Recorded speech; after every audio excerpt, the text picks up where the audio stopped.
wreiddiol, y stori oedd gennym ni oedd stori Llew a'r Crydd ei hun, sef hen stori Cymraeg di.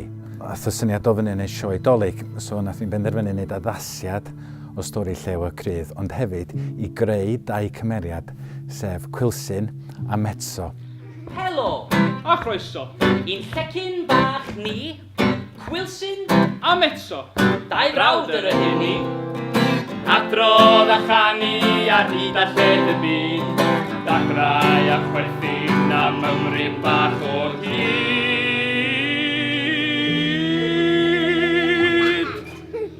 Da ni'n dilyn stori o gyn o'r enw Llew, o pan oedd o'n fachgen ifanc. Da ni'n dilyn i stori fe wedyn yn mynd i'r dref i chwilio am waith. Mae'n ffindio gwaith efo'i ewythr, Caradog y Crydd, sydd ddim yn ddyn neis iawn. Ddyn creulon, ddyn cas a ddim yn edrych ar ôl i weithwyr yn dda iawn. A wedyn mae Llew yn cyfarfod rhyw gorach bach. Felly pan mae Llew yn dod i fod angen cymorth, angen help, mae o'n gallu galw ar y corach hyd yma.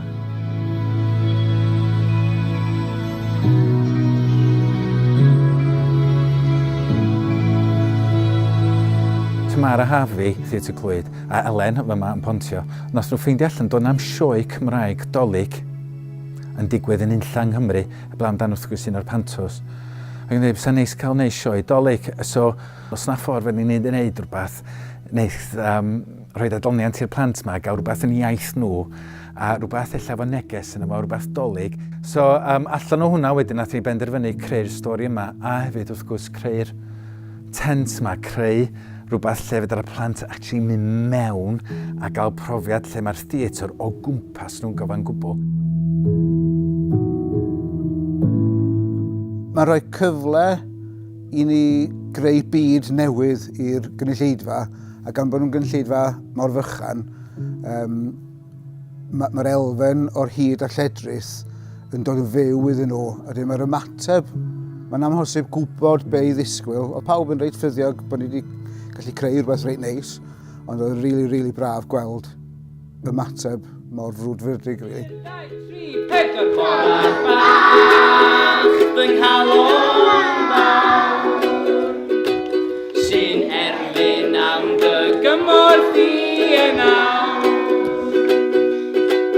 O ffrindiau hyd ar draws y byd, yn enw ffad a Dew Cynhyrchiad.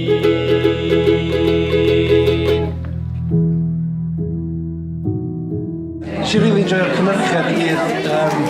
O'r moment oedd ni yma, rili oedd yn neis cael disgwyl i fewn a pawb yn siarad Cymraeg ar y ffordd i fewn, a wedyn bod y sioe hyd yn Cymraeg efo actorion talento. Ia, oedd o'n brofiad rili werth chwyn.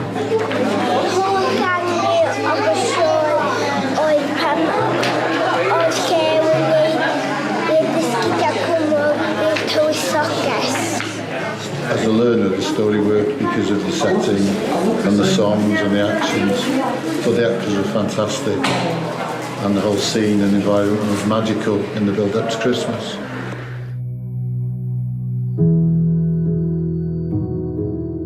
Does am lot o sioe i blant nadolig sydd ddim yn banto, heb sôn am sioe Cymraeg i blant. So mae sioe Gymraeg fel hyn yn rhywbeth unigryw, yn enwedig blant mor ifanc. Lot o'n nhw, hwn fydd y cyfle cyntaf iddyn nhw gael bod mewn theatr.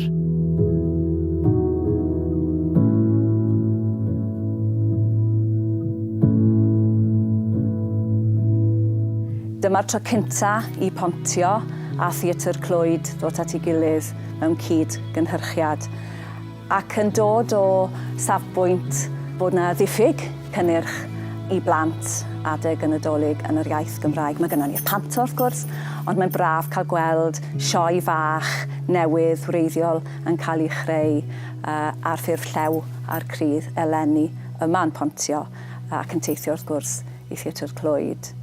Gafon ni caban hyd y llynedd gyda chwmni Mermyr ac eleni Llew a'r Crydd. Felly dwi'n mawr obeithio bydd ysgolion dirifedu'r ardal hon yn cael modd i fyw ac mwynhau chydig bach o hyd a lledrith, deud stori ar drothwy'r Nadolig.